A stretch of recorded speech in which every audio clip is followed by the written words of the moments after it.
Binary relations. आज हम binary relation और इसकी डोमेन और रेंज के बारे में बात करेंगे। स्क्रीन पर दो सेट्स दिखाई गई हैं। सेट ए मुख्तलिफ अक़साम के फलों यानी सेब, माल्टे और लीमू पर मुश्तमिल है। सेट बी मुख्तलिफ अक़साम के फलों के जूस यानी सेब का जूस, माल्टे का रस और लीमू के रस पर मुश्तमिल है। हमने सीखा था कि ए और बी का कार्टेशियन प्रोडक्ट ऐसा सेट है जो कि ऑर्डर पेयर्स पर मुश्तमिल होता है। हर पेयर का पहला एलिमेंट ए से जबकि दूसरा एलिमेंट बी का होता है। जैसा कि ए और बी दोनों में 3 एलिमेंट्स हैं तो इसकी कार्टेशियन प्रोडक्ट में 9 ऑर्डर पेयर्स होंगे। लिहाजा हमें हासिल होने वाले ऑर्डर पेयर्स सेब और सेब का जूस, सेब और माल्टे का जूस, सेब और लीमू का रस और इसी तरह आगे भी। क्या आप ऐसे ऑर्डर पेयर्स बता सकते हैं जिनके फ्रूट इनके जूस के साथ मैच कर रहे हों?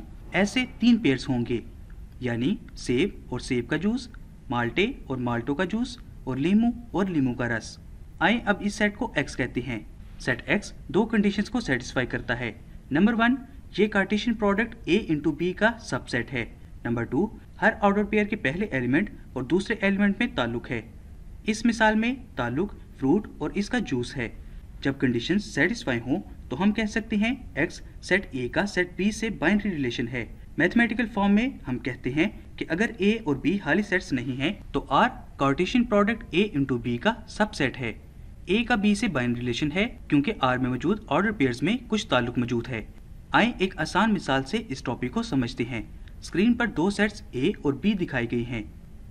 A के एलिमेंट्स हैं 2, 5, 8, 10 और 12। B के एलिमेंट्स 4, 8, 10, 15 और 16 हैं।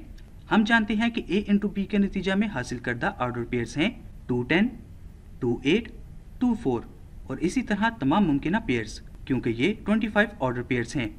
क्या आप सेट R बना सकते हैं जो कि A इंटू बी का सबसेट हो और हर ऑर्डर पेयर में Y बराबर हो 2X के। इसके अलावा एक सेट S बनाएं जो कि A इंटू बी का सबसेट हो और हर ऑर्डर पेयर में एलिमेंट्स को जमा करने पर 18 हासिल हो। एक लम्हा के लिए सोचें। आइए रिव्यू करते हैं। हम A इंटू बी के तमाम ऑर्डर पेयर्स को लिखेंगे। इसके बाद उन पेयर्स को लिखेंगे जो R और S के रिलेशनशिप को सेटिस्फाई करते हैं। हम A के एलिमेंट को ज़हनी तौर पर B के हर एलिमेंट से पेयर करेंगे और ज़हनी तौर पर इसे कैलकुलेट करेंगे। अगर रिलेशनशिप सेटिस्फाई हो, ऐसा करने से कुछ वक्त बाद आपको अंदाज़ा होगा कि 3 ऑर्डर पेयर्स R के रिलेशनशिप को सेटिस्फाई करेंगे। ये पेयर्स 2, 4, 5, 10 और 8, 16 हैं और 3 ऑर्डर पेयर्स के S के रिलेशनशिप को सेटिस्फाई करेंगे, यानी 2, 16, 8, 10 और 10, 8। जैसा कि दोनों R और S A इंटू बी के सबसेट हैं, इन दोनों के ऑर्डर पेयर्स के एलिमेंट्स के दरमियान कुछ रिलेशनशिप मौजूद है। ये दोनों सेट A से सेट B के बाइनरी रिलेशन में है। सिंबल्स की शक्ल में इसे ऐसे जाहिर कर सकते हैं। R A से B के रिलेशनशिप में है जिसमें A मौजूद है X की तमाम वैल्यूज के लिए। सेट B में Y is equal to 2X के बराबर है।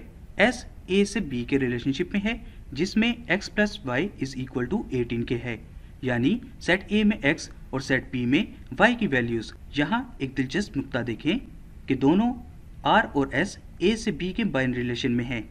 ये हमें बताता है कि 2 सेट से 2 से ज़्यादा बाइनरी रिलेशंस बनाए जा सकते हैं जब तक कि सेट्स मुख्तलिफ रिलेशनशिप में हों। आइए सेट R और सेट S को मज़ीद करीब से देखते हैं।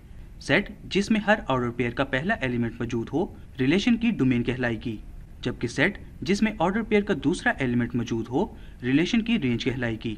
लिहाजा R की डोमेन को DOM से जाहिर करेंगे जो कि 2, 5 और 8 के सेट पर मुश्तमिल है, जबकि S की डोमेन 2, 8 और 10 के सेट पर मुश्तमिल है।